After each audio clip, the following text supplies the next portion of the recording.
ప్రభువైన యేసు నామమున మీ అందరికి కూడా ఉదయకాల వందనాలు తెలియపరుచు ఉన్నాను.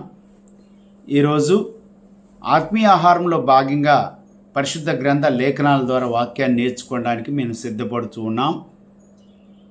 మనము దేవుని ఎదుట దేవుని చేత అంగీకరించబడిన వారంగా ఉంటున్నామా?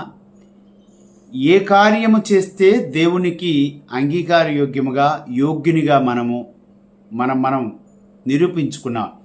పరిశుద్ధ గ్రంథ లేఖనాల్లో ఇంత గొప్ప సాక్షి సమూహము మేఘము వలె ఆవరించబడిన ఈ సాక్షి సమూహము దేవుని చేత అంగీకరించబడి హెబ్రీయులకు రాసిన పత్రిక 12వ అధ్యాయం 1వ వచనం ఆధారం చేసుకొని 2వ తిమోతి పత్రిక 2వ అధ్యాయం 15వ వచనాన్ని ఆధారం చేసుకుని వాక్యాలను ఈరోజు నేర్చుకుంటూ ఉంటాను. మీ అందరు కూడా అలాగ విని ఆయన చేత అంగీకారయోగ్యంగా మనం ఉంటున్నామా? మన ప్రార్థన అంగీకరిస్తుందా?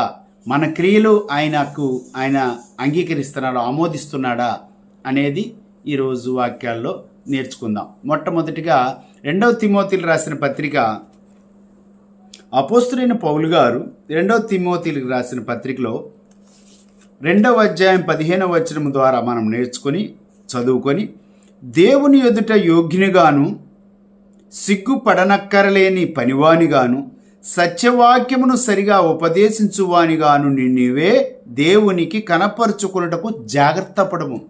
దేవుని ఎదుట కనపరుచుకోవాలంటే మనము చీకటిలో ఉంటే మాత్రము కనబడం.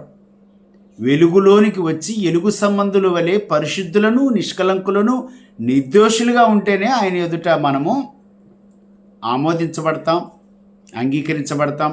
యోగ్యునిగాను దేవుని ఎదుట ఎలా ఉండాలంటే యోగ్యునిగాను ఉండాలి, కనపరుచుకోవాలి. యోగ్యత మనకు ఉందా లేదా పరిశీలిస్తాం వాక్యాల ద్వారా.